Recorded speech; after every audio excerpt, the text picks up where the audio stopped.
And I also, just one thing as well, I don't really like making eye contact during this, if that's okay. Did you see Genuinely, what? you're gonna look over there. When I was talking to Fish, I like sat on the opposite side of the bed and I like looked out the window and I was talking to him. Serious? Yeah, Okay. is that all right? I didn't picture that. That's weird. I didn't obviously do that. Okay.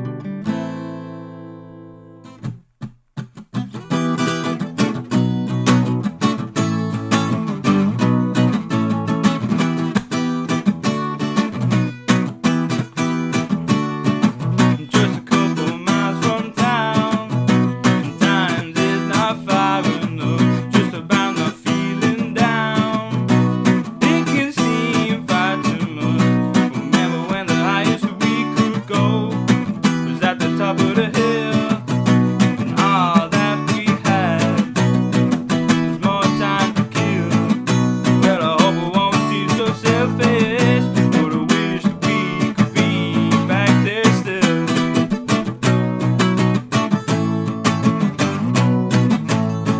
If I had some money, I'd take you on a trip away.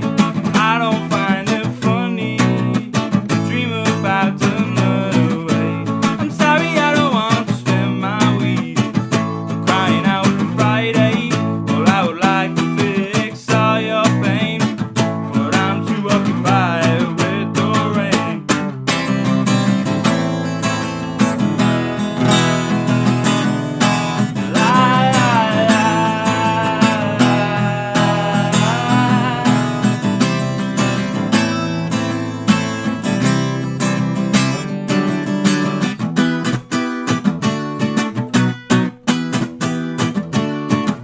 Don't get much love when you're down and out. I'd rather waste my time than lazing about. But the boys on the corner won't understand that the man in the suit won't have a plan for them.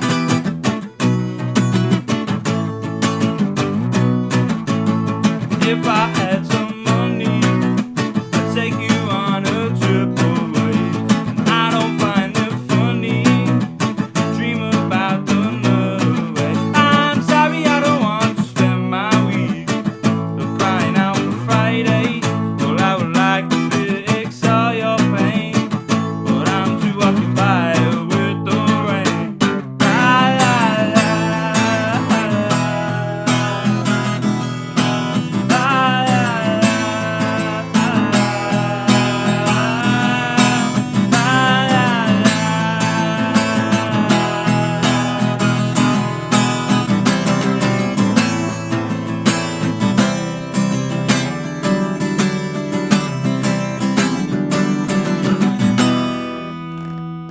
That's okay.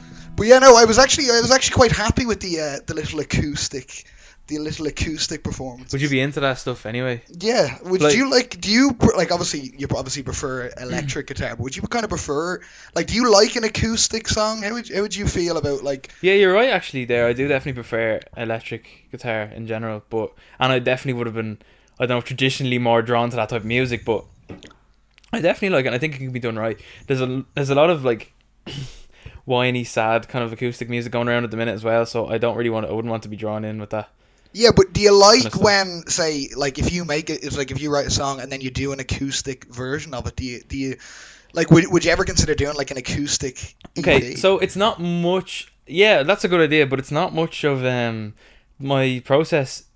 Basically, the songs end up being acoustic at first anyway, and then the rest comes later. It's like we're all writing songs now. It's not just me anymore, and that's just the way I do it. So I can't speak for all Weather Underground songs or you know anything like that. But that's actually how I do that. And I've spoken to Dan Kearns about this before, and he does his process nearly the opposite way to me. So he'll make it on he'll record it on his computer or whatever on his laptop, and then he'll go from there with the instruments and get the guitar. And I think that's really interesting. Maybe I should do a bit more like that. But yeah, no, to be honest, making it acoustic isn't a thing. It's normally already acoustic, to answer your question. Would an acoustic like album ever be, or an EP I should say more than anything, would an acoustic EP of your covers, was that ever something you've ever thought of?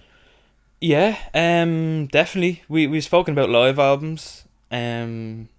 Like, as you know, we've been playing for years. Like, there's not much music out there on Spotify and stuff, but we have a lot of songs as we've been playing live for years. Yeah, it's on the card. It's something that I'd definitely be into anyway. Yeah, Weather Underground live at Grange Woodbine. something like that, or the Watermill. You know, the acoustic sessions. Yeah, do you have like many kind of like recordings of that you could already use, or would it be like? Have recordings of like me singing the song in my room, and like my mom's doing the hoovering in the background, and the shower's on, and it doesn't sound amazing, but No, yeah, that's kind of aesthetic. yeah, a bit of an aesthetic. Yeah, no. In saying that, it probably wouldn't take much really to do an acoustic. Like we do a lot of these things ourselves DIY anyway, so it probably wouldn't take much. Well, obviously, I've heard Selfish Song now acoustic twice. I haven't actually heard the official version. I guess I will actually ask you that now. You were Yeah. talking about that before. Do you have any idea when the new EP is going to come? Yeah, so I guess we're saying this now. Yeah. First off, we're going to put out a single with 2 tracks again, with a B-side, an A-side, and a B-side. That will be early summer, which you're thinking that's soon. So yeah, in the next month you can expect a new single and an EP, brand new EP, probably with more songs. Off the top of my head, I can't think how many. Probably with more songs than before. So I mean, we're calling it an EP, but like how many? Like, it's probably nearly on the way to an album. So it's not Late going to be summer. 4 songs like you've kind of done the past 5 or few 6. times. It's going to be 5 or 5, 6. 6, 7. I'm not really sure, but we're making sure that like we're not. You know what I mean. What I'm saying is we could put out an album. We could put out 10 songs, 12 songs, but we've discussed this a lot, and we want to put out the best kind of. Rather put out the best 6 or the best. Yeah, exactly. And you know, we've all got a lot more time on our hands and stuff, so there's naturally a lot more songs going around. So yeah, I think that's the way we agreed to do it. You know, the best 5, 6.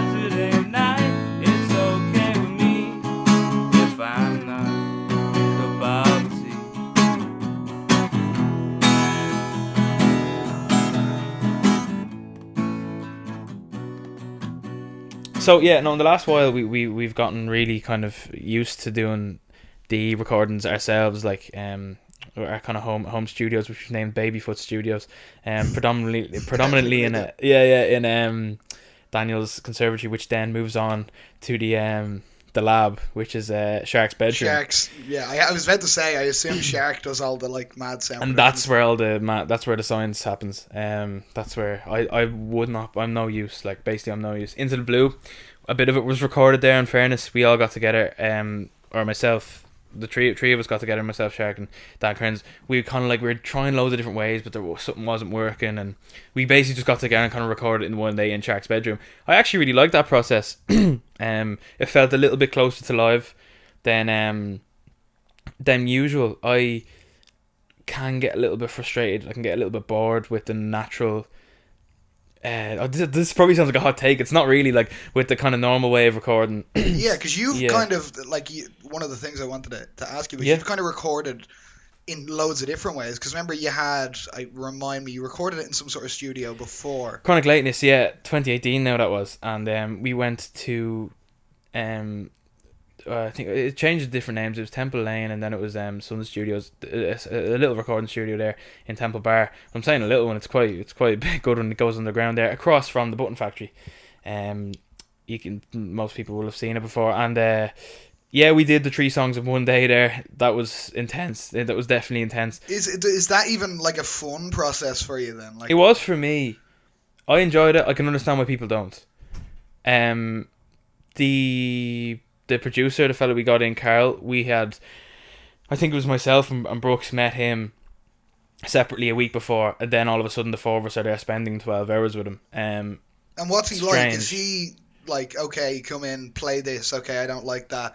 Do it again. He could have been a bit like, I don't like that more. He offered a couple ideas, which definitely made it onto that EP and shaped the way we did things from then on. But there wasn't enough for me input from him, and I think You would have liked him to be more critical. We were 19 years of age. We had been in the recording studio for the first time. We were like, I don't know about the lads. I was so excited. I was like hyper the whole day. I just wanted to do everything, and he had really good ideas. I remember he had like a mic in the piano hooked up to a reverb pedal, and we were like, whoa, that's so cool. It's such a weird way of recording things.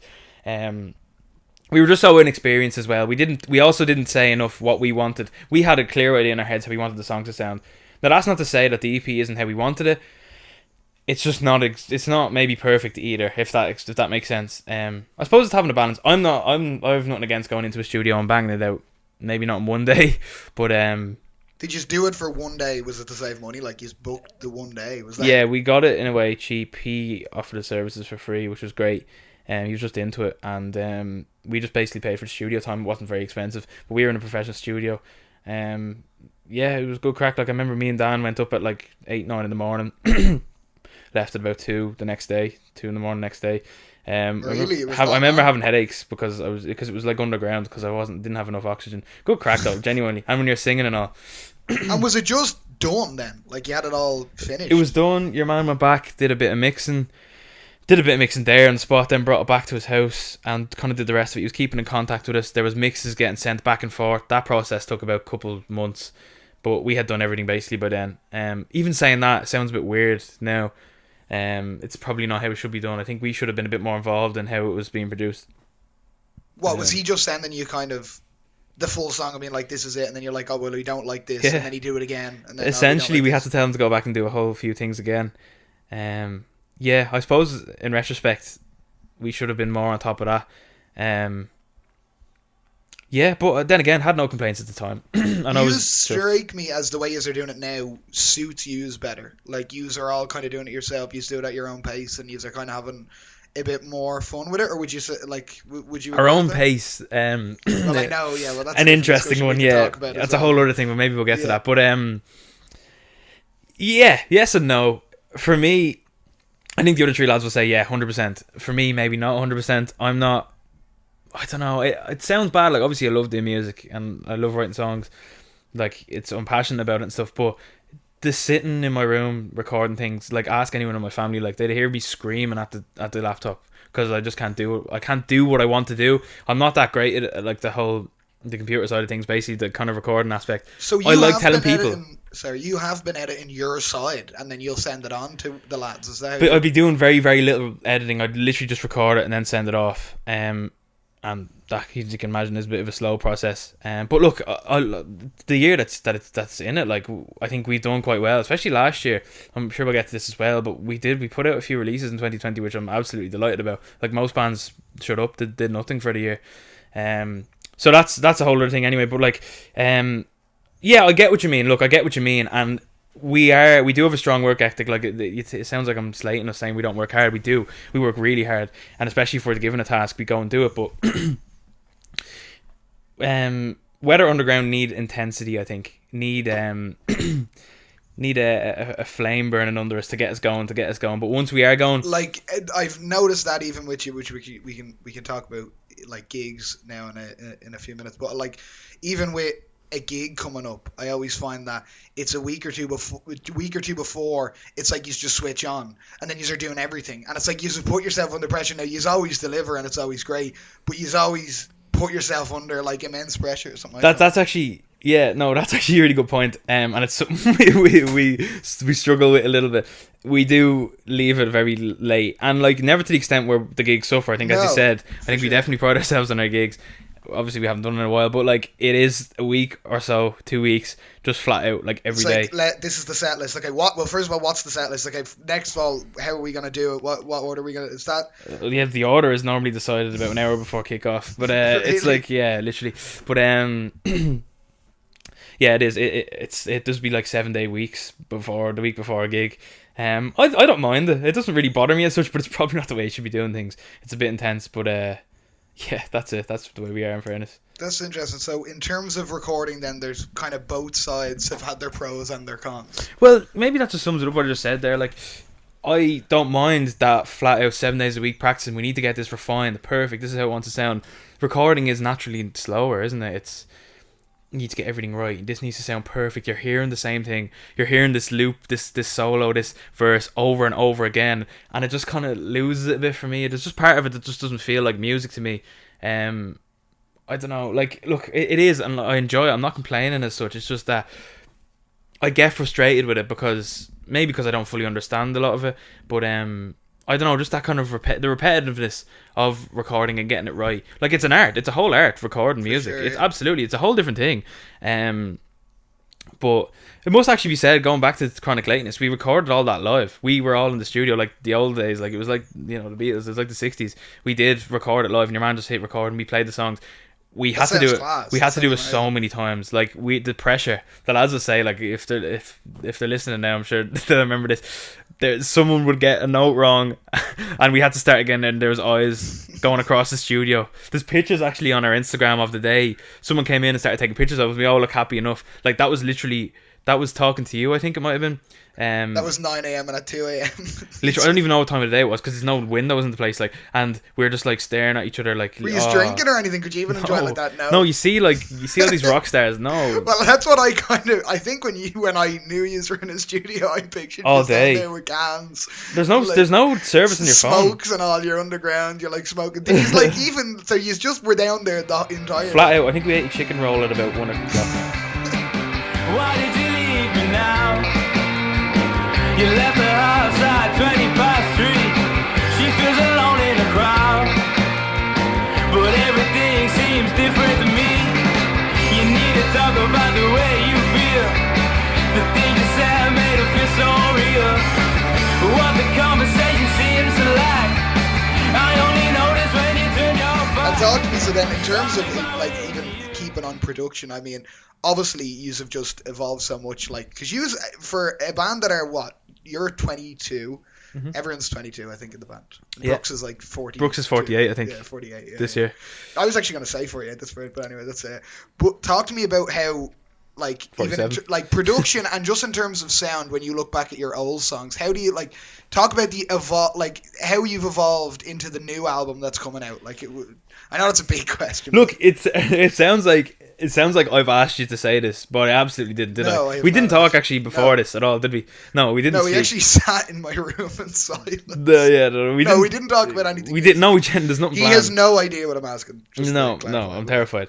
But this is very different in a lot of ways. This is going to be very different in a lot of ways to the things that you may have heard from us before. In a good way. Like, we're a lot more aware of our sound.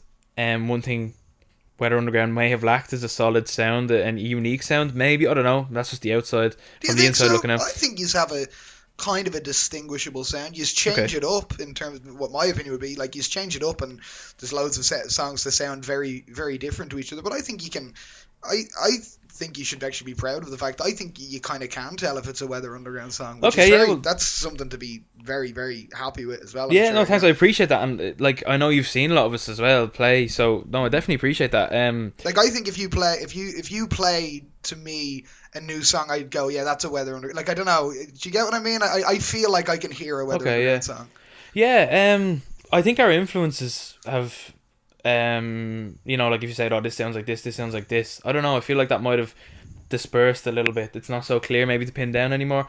I don't know. I think the way we're recording things by ourselves and the method that we're doing it in makes things sound a little bit more different, a bit more out there. I think, obviously garage rock kind of guitar music, particularly of the 1960s, was definitely in there from the first kind of record, first EP.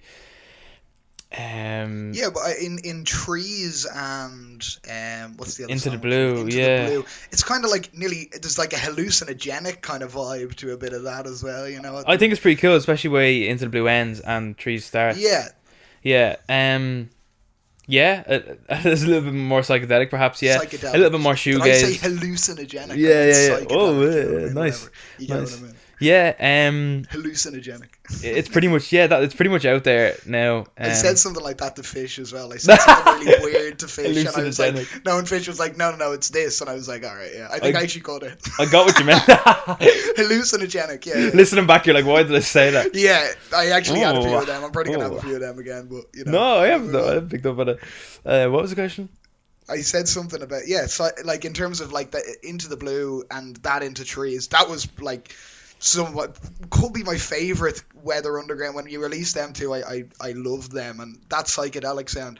But would you have something that you could say this is the sound for this album, or could you not really? Yeah, well, that was it. Came out, and I know Andrew from Either Or when he reviewed the single. He loved Trees in general, and he mentioned this as well. Trees is very much Daniel Kearns wrote that song, and he's really getting to the forefront now. It's writing absolutely fantastic. He won't tell you this himself, obviously, but like he knows what he's doing, and it's really interesting, the songwriting. I obviously, because I'm here, and I could tell you, I hear something that he's done, and it's like, whoa, this really sounds like something like you've really put your stamp on this song, basically. So Trees is the perfect example of a song that Dan Kearns can write, and I think it was the genius of Shark mixing the two of them in together, and I didn't think that could be possible. Like, Into the Blue is one of them songs, you know, I was playing at my room and the Hoover and the shower is on in the background, and my dad's shouting at Liverpool, and like you can barely hear it. Like, that was one of them songs, and I'm playing like on the guitar, terrible quality, and then it ended up being this whole thing, like you said.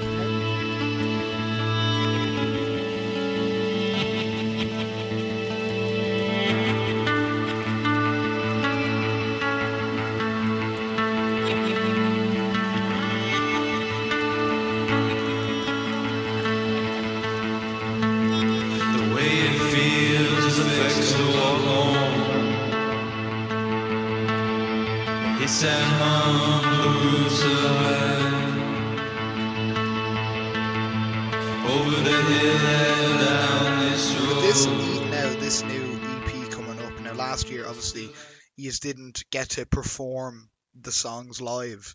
Talk about that, and obviously, hopefully now with this EP, you will be able to perform the songs live in some regard. We don't know in terms of COVID, but talk about kind of that. Is there kind of was there kind of it's like a lack of kind of reward? You don't feel the full reward when you get to perform it live? Absolutely, 100% for me, and I don't know if the other lads feel the same way, and I can't speak for every band as well.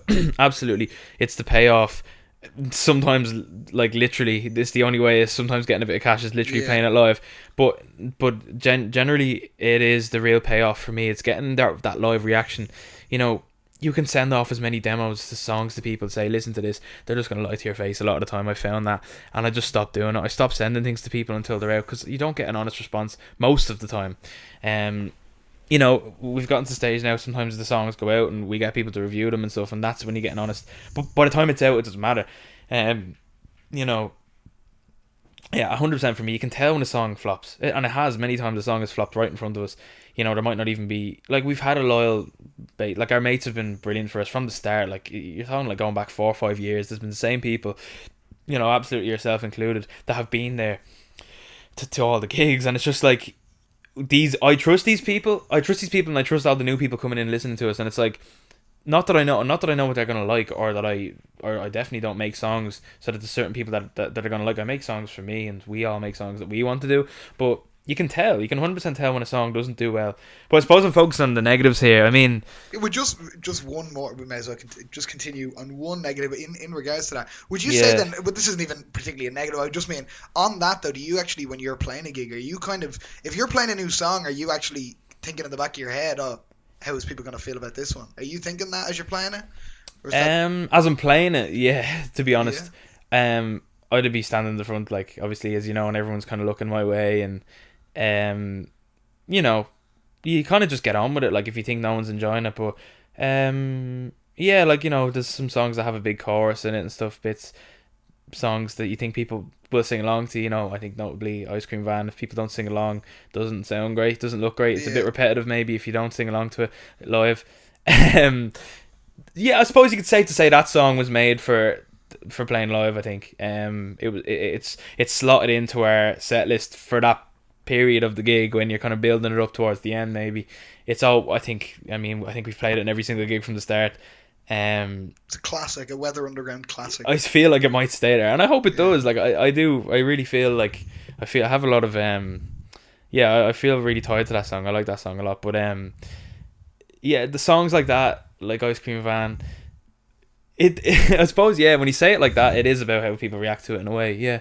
I don't really sound like much of an artist saying I'm writing songs for people to no, cheer, it's not even that. It was just more like, are you kind of, when you're playing a new song, is there like kind of a nerve and a feeling when you're like, oh, I wonder how they're going to feel about this? 100%, especially new songs that no one's heard.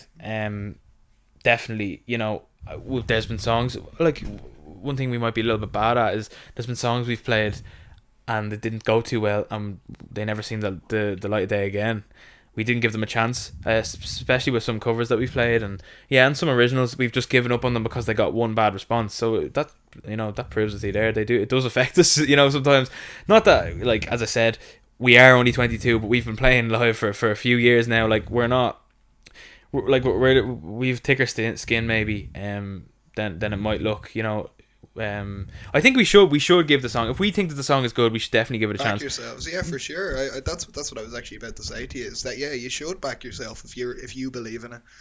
Sometimes with a reaction like that, maybe people are just half tuned out and then it just kind of plays. I think you should give a song another chance, particularly an original, whatever about a cover, but particularly with an original, if you like the song, I would definitely say don't just toss it in the bin if it's just gets one bad reaction. Yeah, and as you've spoken about, I mean, as somebody who goes to all your gigs, I can't really picture. Maybe you see it a different way, but I can't really picture any of your songs really ever getting a bad reaction. Yeah, well, as you've spoken about, we put so much work into playing live. A lot of hours goes into it, and when something doesn't work, it does affect. Like, it's something you're working on a lot, and it's like a bit of a slap in the face. And as you're saying, there's never been particularly bad responses, but I think to sum up our experiences of a band till this point is that we've not really had any negative reviews. There's just been a not response at all. Not enough response at all, maybe. There's not. I feel like there's not really much people taking notice, and it's about getting people to take notice. Like, I'd nearly at this point prefer people to tell us we're bad, or like, we don't think we're bad. Like, we believe in what we're doing, obviously, but I think in a way when you're putting music out there, when you're an artist, you kind of, part of you nearly craves people to tell you good of it. You know what I mean? For sure, yeah. I don't know. Maybe that's just me. As I said, I can't speak for everyone. Yeah, I but think different members of the band may say different things. Okay, No, yeah, 100%. yeah. No, I know what you mean. 100%. I think I'd be the exact same. You do doubt yourself, I think. Are you even good at this sort of thing?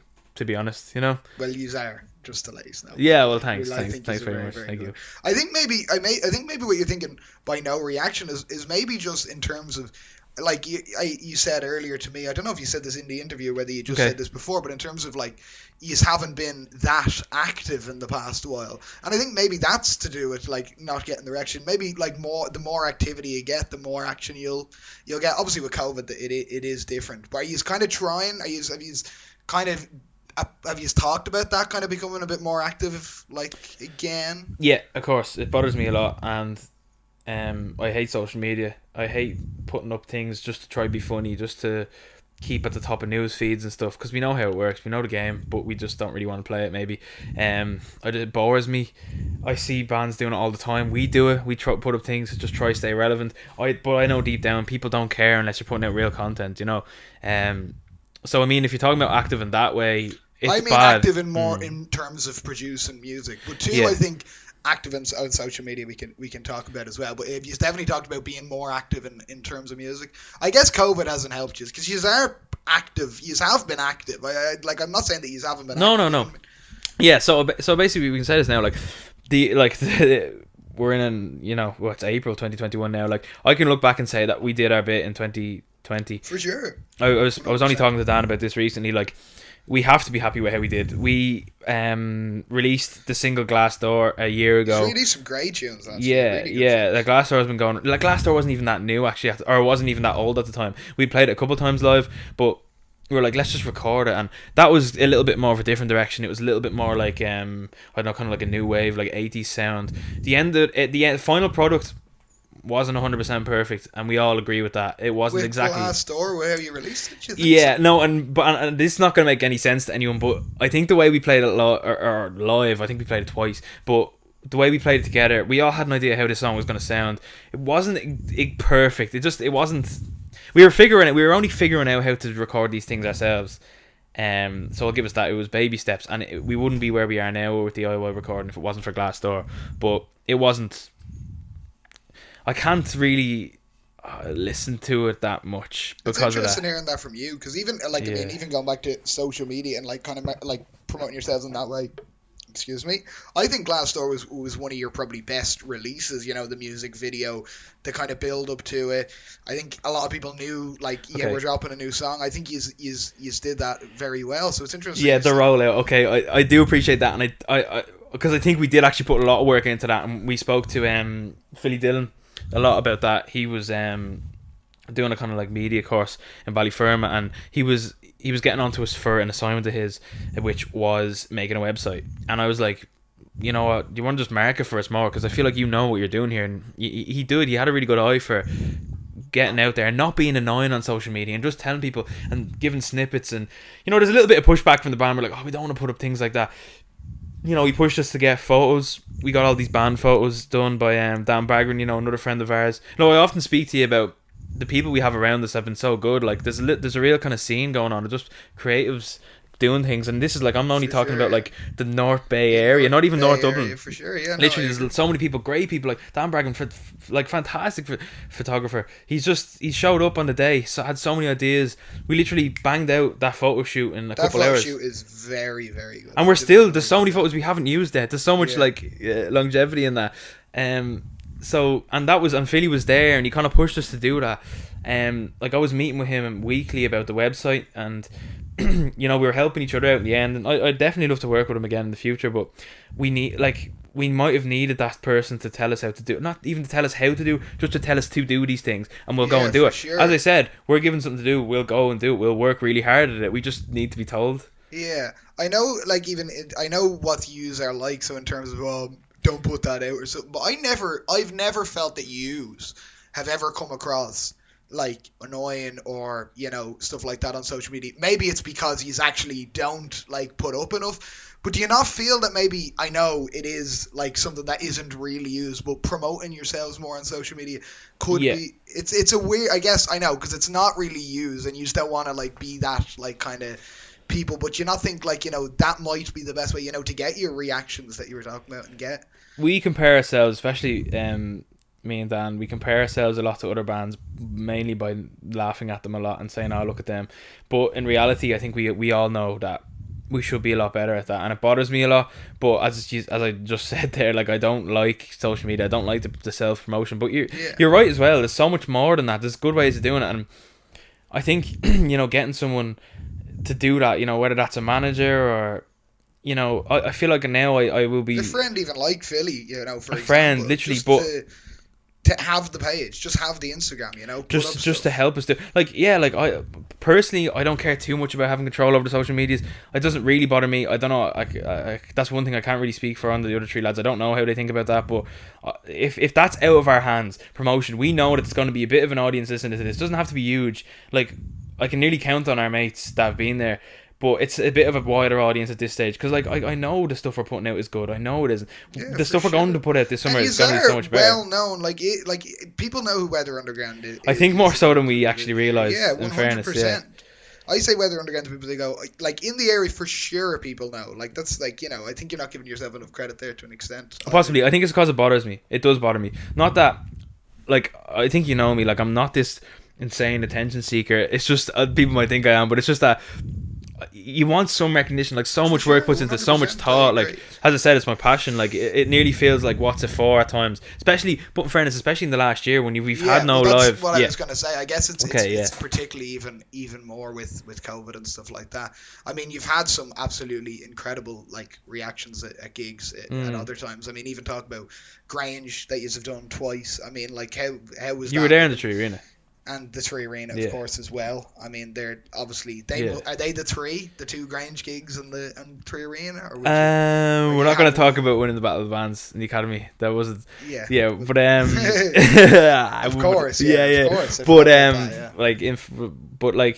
playing in front. I suppose you could say playing in front of big crowds, it's always gone well. So the few times. Like big crowds, in fairness, you know what I mean? So the nearly 4,000 people that were in the Tree Arena there, got down to some of our songs. So that was amazing, obviously. The first gig in Grange Woodbine, I mean, we haven't really spoken about Grange Woodbine. It's a bit of a spiritual home for the band. I think a lot of people kind of see it like that. Yeah, for sure. Especially because of that first gig. Of course, it was free entry. We were launching... Chronic Lateness, was that gig? Yeah, I think it was. Yeah, because the other one was that was 2018. Yeah, and the one was the following. Would have been, the other one was following year. Now that's not to say the second one wasn't as good. It's just there were so many people at the first one that we couldn't believe it. Like it was amazing. The second one, I believe, was on a bank holiday. It was. And It was on a was bank incredible holiday. as well. Yeah. I enjoyed them. I thought they were both amazing. The June bank holiday They're like 2019. it was just like a culmination of what yous do, and it's just it gave yous just this amazing recognition in the area, and I loved it. I loved it for yous as well. It was amazing. It was. It felt like a real coming together over Heaney both times. In fairness, so you know, just second gig, we had such great support. Like bands, there was a whole festival nearly going on. You know what I mean? And of course, Fish was there like a friend. Like he killed it. He was brilliant at that. And one thing I must touch off. That gig wouldn't have been so good if Fish didn't play, and you can agree. You can see that second gig he came on just before us. That lineup was kind of just made up on the spot once again. People were dropping out. We had like Kai Manning fill in to start the night off, like fantastic. Some great people out there that really helped us. But Fish coming on just before us, he made that night. Absolutely, everyone was saying that. People like my parents, like all the relatives, people that just kind of popped in, like older people. They were like, "Who was that guy?" The energy of him, like, and they loved like people that aren't into. He was sweating, mosh pitting, and all. People that weren't into Irish hip hop were like introduced to it there. Do you know what I mean? Like that's amazing. He needs to be proud of that. Like, and I know he's done it since then in other performances, but that one. He really put he put his mark on the area. Yeah, I guess what he did with that one over is other ones. I guess with the other ones, people were kind of coming to see hip hop, whereas with Hughes, they were coming to see an indie band, and he still got an amazing reaction. And he was sick. I remember he wasn't well, and that was I remember walking into the dressing room because of course they're like football dressing rooms, and I walked in. He was on his own in the other one that we were in. I was like, "You're alright, Fish, you want to come in here with us?" And he's like, "No, I'm dying." Like he was so unwell. I remember thinking like, fair play to him for getting out there in the first place. Gangster stuff. That was very cool. Very rock and roll. I'm gonna have a quick can. I'm gonna get a smoke. That's okay. Half time. Is it the sun in your eyes, or are you staring at me? You can let me know as you sit closer to see. Stones are knocking on my glass door. I've lost it. I never felt this way before, and I can hear the button, and we can get off early. Bye.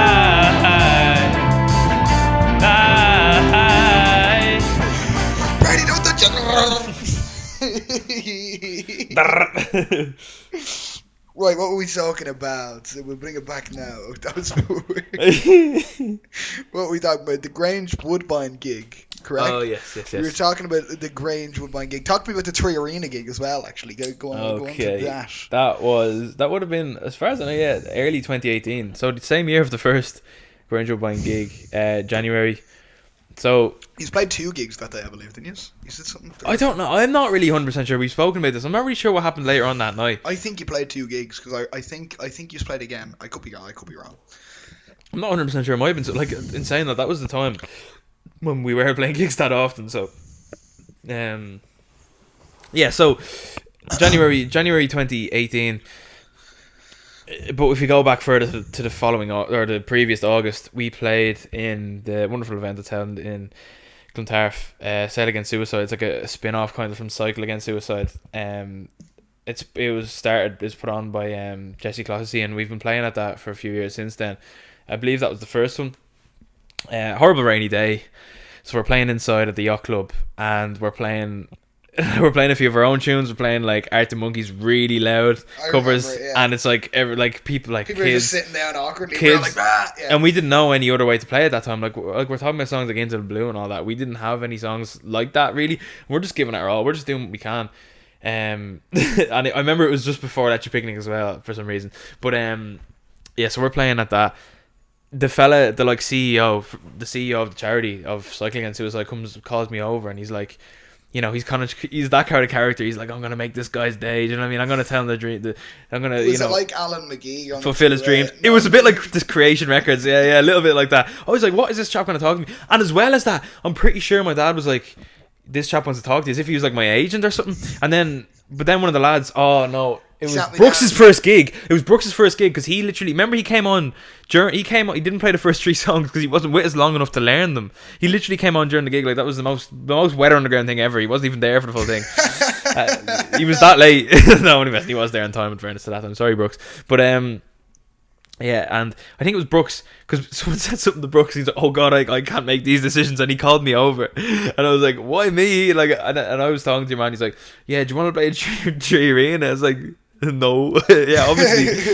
Obviously, like I want to play the fucking Tree Arena. Like, I was like, what is this, a wind up? Genuinely, I didn't know your mom was the CEO of the charity, and he was explaining the event that they do.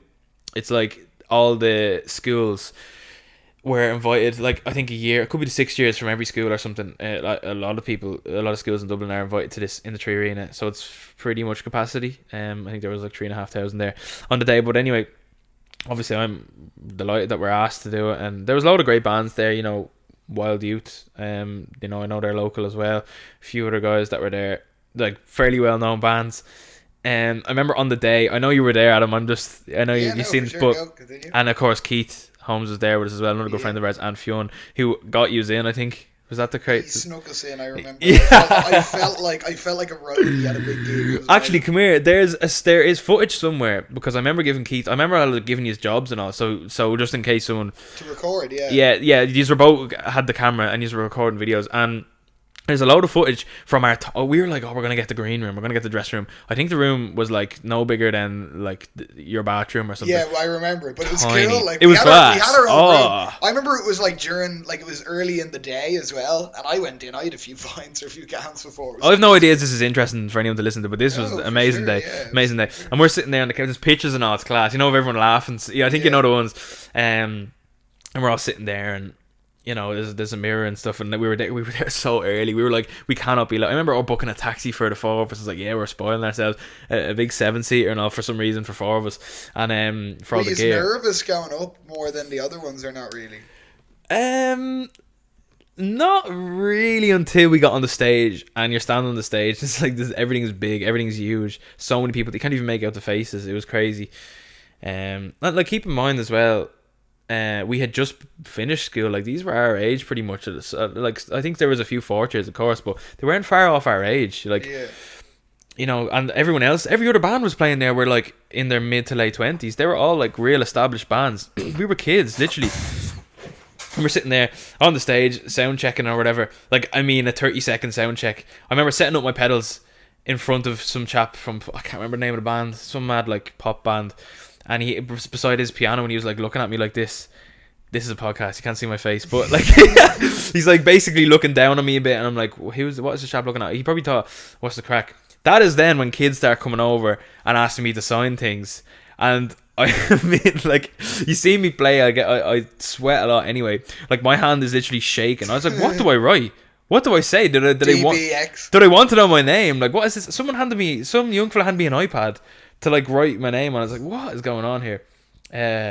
So that's you know, what is that? Was that the peak? Was that the peak of my life? But no, obviously it was mad. The whole day was crazy, and there's a bit of footage around of us playing there. It sounded amazing. Like I didn't think. Yeah, I was gonna even say that. Like, how did that sound in comparison to like other gigs? Was it just a better standard? I think the monitors weren't amazing in the way that we couldn't really hear ourselves too much, but I know we got used to stand in front of the stage to record a bit of it, and even from the camera sound, which wouldn't be great, it sounded amazing, like literally booming around, like our own songs booming around the arena, and like that, you know, for that to happen, you know, it's an amazing moment, obviously, to hear your own songs being played to so many people. And of course, they were school kids, they weren't probably necessarily into our music.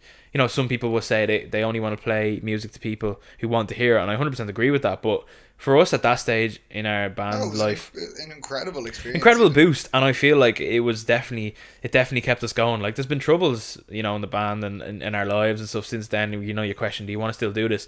Things like that keep you going when you have like random breaks, and I fully believe that, like, you know, in music you get opportunities like that just randomly occur. Yeah, you work hard, but you can work hard for your whole life and get no opportunities. Like, that just fell on our lap, that opportunity. That was amazing. So stuff like that keep you going, basically. And in saying that, I fully realise there's so many musicians, so many bands out there that will never do anything like that. And 100%. Do I say, like, I mean, you've been through us all. Like, I'm not saying that we didn't deserve it. Like, I do think we work really hard, but like, we weren't, like, nobody knew us there, basically. No one else knew us. But if we were to do anything from this point on, like, I can look back and say a lot of it was because we played in the Tree Arena in 2018, because it just pushed us. It was like, we want to do this. Do you know what I mean? This is so good. Because the only thing that I know is it'll rain tomorrow.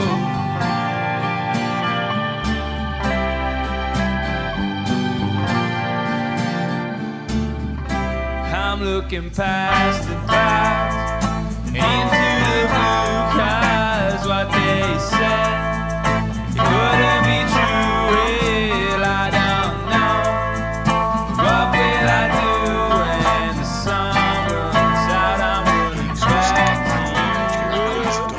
back. But I just loved the Grange gigs. They Yeah. were like this like culmination of things, you know, just in the area and stuff. As you Yeah. already said, are you definitely gonna do another Grange gig? I'm not saying now, but like, is that something that you just want to do, or? Nothing's definite. I mean, it's a great feeling, and it's great that everyone is willing to go to them. And as I said, you know, the first one was huge. Like we packed out that room, and I'm gonna say it, and the lads are like, please don't say it. But when they're listening to this, like, it was my idea to play the hall. They did not want to play the hall. There was a big argument over it. I mean, a big argument They over wanted this. to play in like a The small day we room. practiced, the day we were kind of let in. I think I might have only started working there at this time, and we were just let in to practice on the stage, just a bit of a sound check the day before or the week of. Big argument that day of if we should even play in the hall, because it's big. Was the argument that what happens if barely any people show up? and you're Sorry, in the there's hall? another room. People don't know, there's another room in the centre there, and it's considerably smaller, and it's often used for music as well. My issue was just that, you know, it wouldn't be very bandy. We wouldn't be able to get the perfect sound. It wouldn't sound great. I'm completely up for playing there another time for another more laid back kind of thing, or if we really wanted to fill out the room, especially at the end of this, when we don't know how gigs are going to go, or we don't know who even wants to go to gigs, or who wants to listen. Like, everything's going to be up in the air for everyone in the next year. So I'm not saying I don't ever want to play in that small lounge again, but at this point we were releasing our first bit of music, really, and I just was like I only wanted to play this. I was just being really stubborn. It was probably very difficult, but I just really wanted to play that room. I wanted to try it at least. Like, if it flopped, it flopped. Who And was cares? the fear that it wasn't going to be a big crowd? Was that the idea? Sorry, yeah, that was the whole point. Because as like we've spoken about this, like, if there's no one there, it's really tough for us. Like, it's nearly like, it's not great. And I know you've spoken. There's a previous thing, the documentary you did, and I'm sure Shark spoke about that, how difficult it is when there's not people there to kind of to witness it, and to not to give you feedback as such, but just to play to. It's really tough, and I know that it's really hard, and a lot of us, whether we all say that or not. So I completely understand their fear, like, and like, it's fine now. As I said, it was years ago, but like, It's interesting how like kind of modest and humble they were being, because there was quite a lot of buzz around them events, you know, as well. Like, surely you had an idea, but is there always just that bit of doubt? Oh, what if nobody comes on the day? Kind I of just remember now, I'm smiling now, because I just remember that night we were like, right, we're gonna do this. We all met up in Kearns' house, and we were given jobs. Brooks was on Snapchat messaging everyone, and Brooks has a big Snapchat contact. I think we figured out he had the most very quickly. He was messaging everyone to come to this gig, making everyone know it was free. Shark was on the finances. Shark was on accounts, and he was like figuring out, can we make any money, because we sold t-shirts as well as well as the CDs. And keep in mind, that summer, it was September, I think, that summer we spent time and money, and we made a big loss on it, but it was worth it, you know, getting physical copies of the CDs. There's still a few banging around, like Chronic There's one Latency in CDs. my dad's car, I'm pretty sure. Yeah, like there's loads going around, and Dan and Brooks put a lot of effort into the art around it. It looks great. It looks really cool. They set up a whole thing of the ice cream van and all that. I'm still really proud of that. Like, but we, like, this is a part of it as well. I wanted to make our work pay off, and like, you know, it's easy for me to say looking back, oh, it did pay off and all that, but like, we definitely, there was so much stuff going on in the background. Like, we spent that whole night, you know, making sure people went.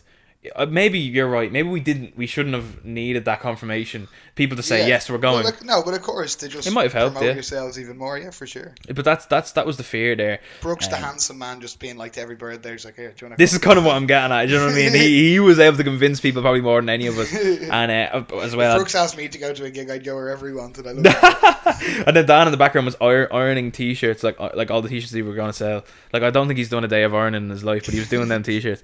But that's what it is with us. I think we just switch it on when we need to. I think we did that day anyway. Look, as you said, it ended up being a success. There would have been egg on my face if it was completely like I was pushing for this. I was falling out with people over this because I wanted it to be in the hall. But yeah, look, it paid off, and then we did it again the following year. So yeah, to answer your question anyway, I'd be up for doing it again. Sure, yeah. And even I'm up for doing it again as well. Like, we spoke before about the amount of creative people and stuff in the North Dublin Bay area, literally, as we said. Yeah. And like, I mean, it could nearly not just be a thing for yourself. Even like me doing this interview with you and with Fish is to kind of give yous credit for all the like yous creating stuff and expressing yourselves, and maybe you don't get enough credit in terms of an actual interview discussing it. And I'd like to do that with more artists in the area too. Like, even in terms of that, I mean, it would be amazing just to actually nearly make it like a festival that, of course, use headline and finish in Grange, but like you can nearly make a festival of it, you know, all these talented people, because there's so many talented people, you know. Yeah, and you're only starting this podcast, you know, and I hope you do continue it, because like I know there are a lot of people listening to it as well and that are interested in this kind of thing, and people 400 actually. There you go. Look, of what? Yeah, one episode. Yeah, so if we can hit, well, we'll say if we can hit 1,000. I mean, if we can hit 1,000 on this one, that'd be amazing. And even subscribe. if just, I think 400 is the bounce as well. You know, the first one. But you know, if I can maintain a solid ground to start, that would be. You don't put out too many episodes, and you don't have too much space between them. You're doing grand. I think it's gonna be fun. Yeah. We get this one out anyway. this is. But, to have after this, but anyway. But listen, this podcast is like a good example of when people come together, like when you get people working together, like something great can happen. And I think there's a lot of talent in this small area that we're speaking about now, and it'd be great to get everyone to come together. You know, I've talked about the idea if I had some kind of influence, if I, you know, maybe when I'm older and I'm kind of done playing guitar and stuff, like to have some kind of record label as such, or just to help bands, to help you know, artists, like and mold them into something that they can be, and just push them in the right direction. And there's so much exploiting of bands, like we've seen so much of it, and you know we have, like we've been like you don't get paid much for gigs, if at all. You get told lies, like it happens all the time in town, and like we've been through it all and we know that. And as I said, even though at the age of 22, I feel like we've experienced the worst of the These aren't like a traditional 22-year-old band, as you've been like more or less Weather Underground since you were about 15 or 16. In fairness, yeah. And I can't think of the start. There's different lineups. I mean, Lester was at the first practice. I was there, you know, our good mate Adam Lester. Was Lester in the first? It wasn't Weather Underground as such, but I went to play guitar with Dan. Like, I mean, obviously me and Dan have been playing music, I can't remember, since when we Lester started. doesn't like me, so he won't listen to this. There you go. Well, should I not be mentioning them then? No, we don't. At the moment on everything we talk on, but anyway, we can. Oh, whoops. We can forget about that. Just being edited out. So yeah, I mean, I can't, like, it's been going years basically, and there's been a lot of practice and a lot of just making our sound, but yeah, I would love to help or push, like I say, like, yeah, own a record label. I don't mean an actual traditional record label, just if to get everyone from the area, just to like push them. And there's so much, I think like the Grange gig could like really facilitate that. You know, you could actually be like, okay, this is going to be a gig on a Friday night, and it's going to be free, or it's going to be a $5 entry. But you tell all these artists, because we know so many amazing artists from, like, literally within our 5K, even. Do you know what I mean? You could count on your two hands how many. You know what I mean? Easily, like. And you like to actually maybe put on nearly like a festival. You know, you could start at 5 and finish at like 11:30 or something, and you could close it. The amount of acts that would love to do that, and think about the crowd you'd get, all these like artists from the area that have their own little fan bases and friends too, and it would just come together, and it would help everyone. You know what I mean? And it happens on a much, yeah, absolutely. It happens on a much larger scale. Like, I know King Gizzard and the Lizard Wizard do that in Australia, and you know, I'm fully aware that I don't know about all the bands, all the artists in the area. I know there's a lot of people that are still in their bedroom playing music, and that's completely fine, but I would love to give them the opportunity to play. Yeah. And maybe what you're saying, like a regular thing, and like it's like the hall there, the stage there in Grange Upon could be the perfect place for it. You know, as far as I know, that there was a few bands that played there. I know you helped with getting that band, Just Wondering, who I think killed it, brilliant as well. And of course, you know, Rich Fish, fantastic. And I know he enjoyed it. I know he was dying sick, but like, he's someone who could be recurring on as well. Yeah, that's definitely an idea that's been floating around. It seems a bit mad to talk about something like that now these days, obviously. Yeah. Just more, just for the future, I think that would be satisfaction, but you can't have me now. The summer's done when the clubs are full, and no one seems to remember the ice cream van in November. Oh, no one seems to remember. Oh no.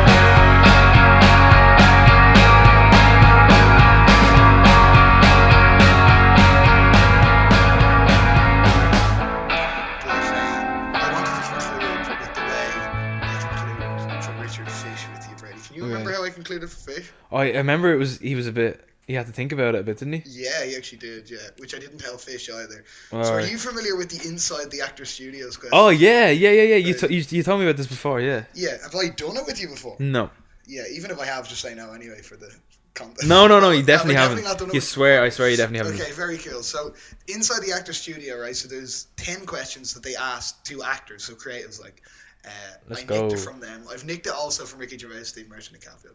That's okay. That's But okay. whatever. I'm gonna. We just don't need nick to it know that. Yeah. because I think it's quite a nice thing to do. I think it gets into the mind of the artist. Fish was conscious. He was like, oh, do I have to say it like, or do I have to answer it like this, or? And I was like, no. The whole point is you can actually say whatever you want to these answers. Because it's supposed to Oh, your favorite word is on this. I wouldn't have a clue. And that is the first question. No, you're killing me. My favorite word. Yeah. My favorite word. Can you come back to me? No. Oh, like it's not. Like it's not gonna be a swear word. Like I'm not trying to be funny with this. Like I actually want to answer this honestly. Quality. Quality streets are great. I love that way. I love when you describe things as quality. It sounds good on the tongue as well. Quality. It's quite a Dublin thing as well, I find. Oh, sorry. Quality. Is that alright? What? Is that okay that it's a Dublin thing? Yeah. No, that's, Yeah. again, I said, why do people, I asked Fish as well, why do people get self-conscious? They know that's literally the answer. No, and you know what as well, when you think about it more, like I think if something's described as, like if I said something, oh look, I wrote this song, and you said quality, I'd be like, that's quite good. I like that. My favorite word is tops. So that's similar. It's quite Dublin, tops. Okay, You know what I'm saying, yeah. tops. I think tops is my favorite word. Okay, yeah, I'm happy enough with that one, yeah. I don't even know if that's an actual word, but tops is my favorite saying. What is your least favorite word? You know what? I'm not mad into, and I don't know if you're gonna like this. It's not the word. It's the way people use it in Dublin. It's when people say lad, right? Because that's listen to me, because it's a real country thing, and I know it is, and I've no problem with people saying that, but it's something that's really come into the Dublin. I say it, I say it, I say it, lad regularly, and I know you do. That's the thing, but there's something about people saying it in person that kind of grinds my gears a little bit. Lad? I probably said "What's up, lad" to you when you walked in as well. I say that. That's kind of what I would say. You're not gonna say it now, are you anymore? Talk to you, lad. No, I will. I love lad. Yeah. I can understand. I mean, I don't know what it is. It's something a little bit like. It's not like something you'd naturally say. I don't know. Maybe not. That's a shit one. Okay, sorry about that. What turns you on? Oh my god. No, it doesn't. No, creatively, spiritually, and emotionally. In brackets. Okay. Yeah, don't be like. Yeah, like being surrounded by good people. Genuinely. Like kind of good vibes, basically. Yeah, I suppose so. Like, there's nothing better than like, wanting to do something creative or wanting to pursue your dream, I suppose, in a way. Like then after spending the day with like the people that you want to be around. People are up for it as well, and people. Literally, like, there's nothing worse than if you're working or something, you're just in a situation you don't want to be, and you're just like to make you just want to go home and sleep and get it over with. When you're around the people you want to be, like, that's probably why you're in a band. Literally, what you just said there. I suppose if I didn't get on with them, definitely wouldn't have stuck it out. Yeah, and what turns you off? I think I've kind of said it there as well. Really, isn't Just it? the Bad opposite. vibes. People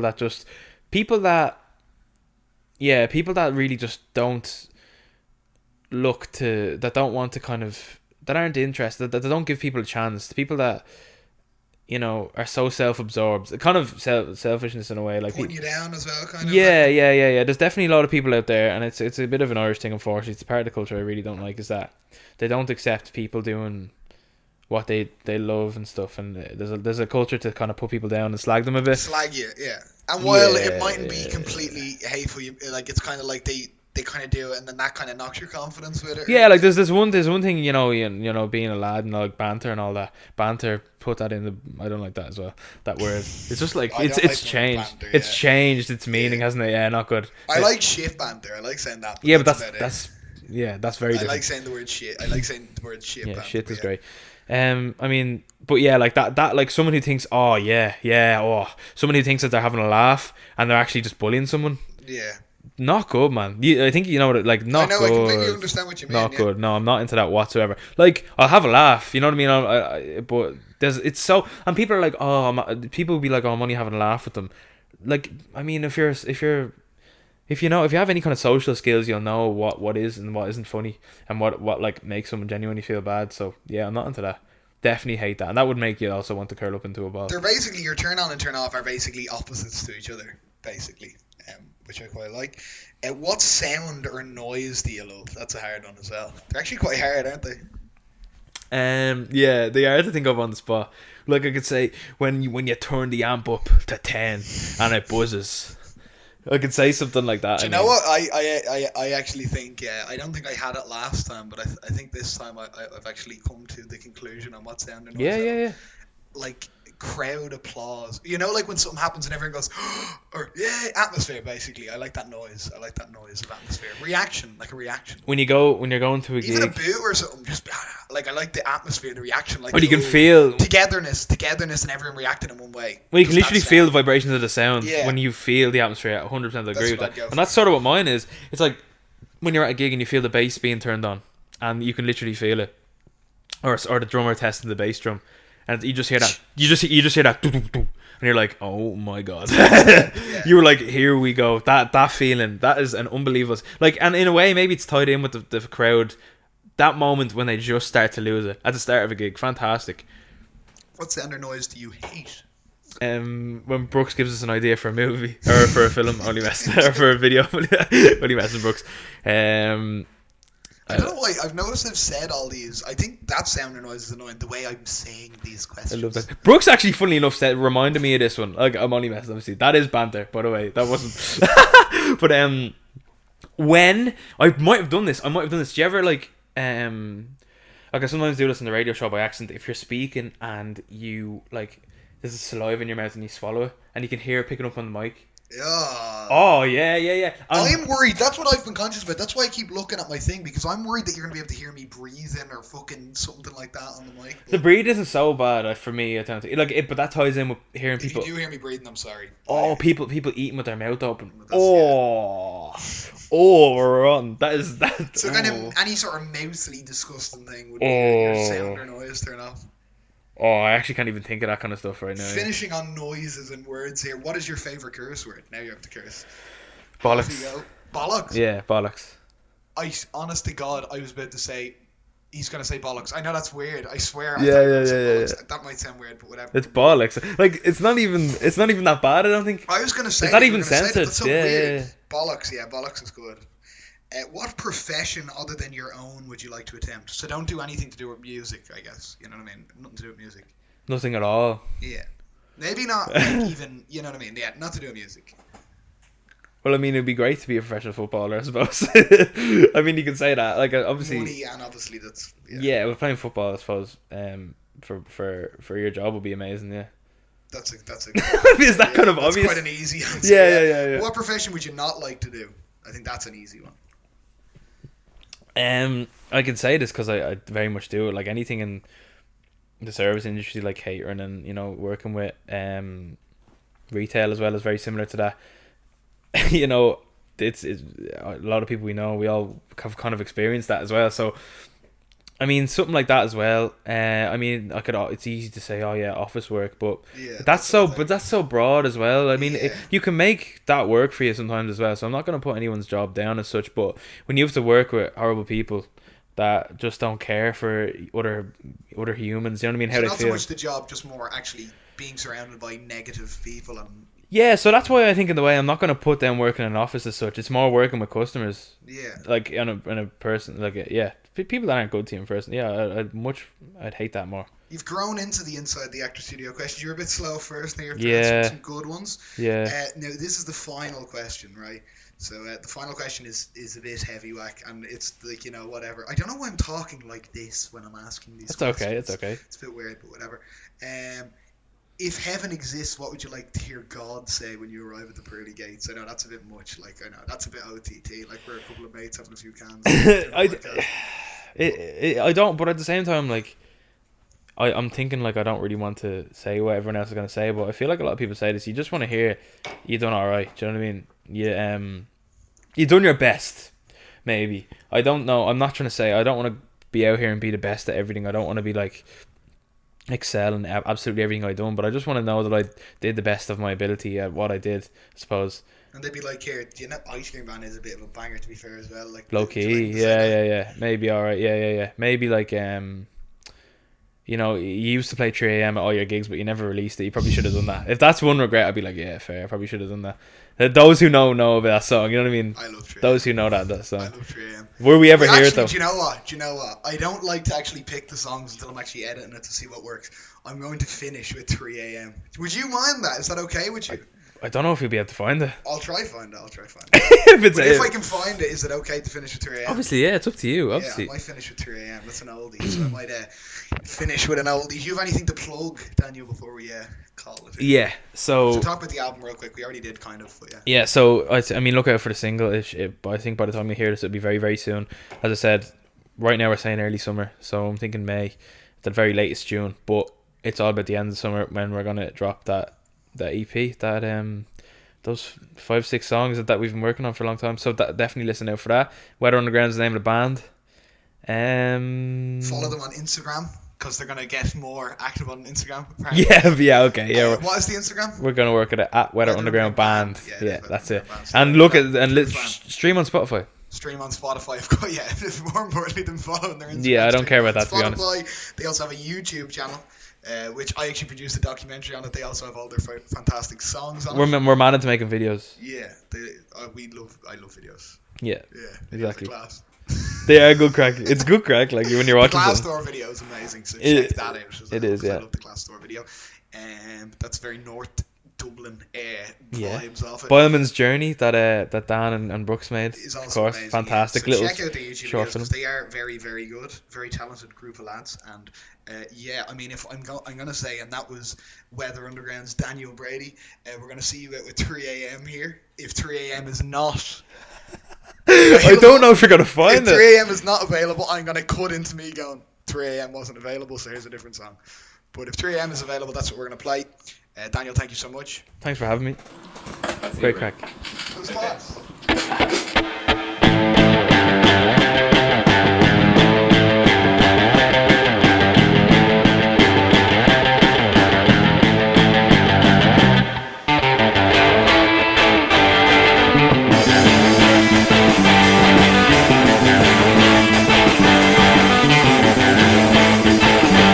I like the way you think at 3 at night, but they never feel so real like 3 at night.